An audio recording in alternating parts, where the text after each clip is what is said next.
ছাৰবেদসকল লাখ লাখ চৰকাৰী কৰ্মচাৰীসকলৰ লগতে লাখ লাখ পেঞ্চনাৰ পেঞ্চনভোগী ফেমিলি পেঞ্চনাৰসকলে উপকৃত হোৱাকৈ এক বিশেষ জাননী প্ৰকাশ পাইছে, যিটো সকলো কৰ্মচাৰী পেঞ্চনাৰসকলে দৰমহা বৃদ্ধি সংক্ৰান্তে আপোনালোকে উপকৃত হ'ব। আৰু এই জাননীখন পঠাইছে, ইয়াত চাব গভৰ্ণমেণ্ট অফ ইণ্ডিয়াৰ ministry of personnel public grievances and pension ডিপাৰ্টমেণ্টৰ ফালৰ পৰা প্ৰকাশিত এক বিশেষ শেহতীয়া খবৰ। এয়া পঠাইছে যোৱা 21 এপ্ৰিল তাৰিখে, একেবাৰে লেটেষ্ট ইনফৰমেশ্যন, আৰু য'ত পঠোৱা হৈছে টু দ্য শিৱগোপাল মিশ্ৰ সম্পাদক ষ্টাফ ছাইট ৰাষ্ট্ৰীয় পৰিষদ JCM, আৰু লগতে কোৱা হৈছে যে 2 নম্বৰে যি ৰাষ্ট্ৰীয় পৰিষদ JCMৰ সকলো কৰ্মচাৰী পক্ষৰ সদস্যসকললৈও এই জাননীখন পঠোৱা হৈছে।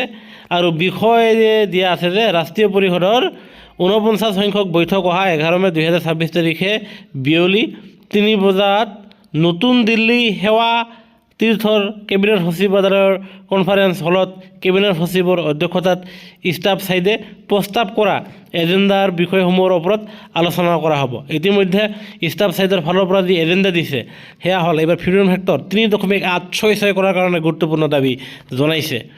আনহাতে যি কৰ্মচাৰীসকলে লাভ কৰা অন্যান্য এলাউন্স সেইসমূহ বৃদ্ধি কৰাৰ লগতে এইবাৰ ইনক্ৰিমেণ্ট আপোনাৰ বাৰ্ষিক ইনক্ৰিমেণ্ট 6% বৃদ্ধি কৰাৰ লগতে আপোনাৰ মৃত্যুকালীন যি 25 লাখ টকাৰ সুবিধা কৰাৰ লগতে পেঞ্চনাৰসকলৰ কাৰণে কম্পিউটেশ্যন ৰেচুৰেশ্যন সময়সীমা 10 বছৰ কৰাৰ কাৰণে, আনহাতে বয়স অনুপাতে পেঞ্চন বৃদ্ধি কৰাৰ কাৰণে, আপোনাৰ পেঞ্চনাৰসকলে যাতে কৰ্মচাৰী সমপৰ্যায় উপকৃত হোৱাৰ কাৰণে 1 ৰেংক 1 পেঞ্চনৰ কাৰণে, আনহাতে বয়স অনুপাতে পেঞ্চন বৃদ্ধি কৰাৰ কাৰণে যি ভালেকেইটা দাবী উপস্থাপন কৰিছে, সকলোকেইটা দাবী তাত চালি চাই আপোনাৰ কেবিনেট সচিবৰ অধ্যক্ষতাত সেইসমূহ প্ৰস্তাৱৰ বিচাৰ বিশ্লেষণ কৰা হ'ব আৰু অৱশেষত গৈ এটা ভাল চূড়ান্ত সিদ্ধান্তত উপনীত হ'ব।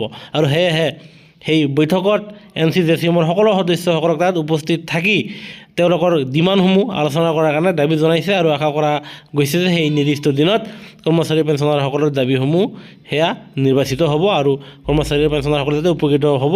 আৰু এই জাননীখন প্ৰকাশ পাইছে, এতিয়া লক্ষণীয় হ'ব সেই বৈঠকৰ পিছত কোনকেইটা আপোনাৰ ভাল খবৰ আপোনালোকৰ মাজত আহে। আমি পৰে আমাৰ চেনেলৰ যোগেদি সেই আপোনালোক পাবলৈ সক্ষম হ'ব।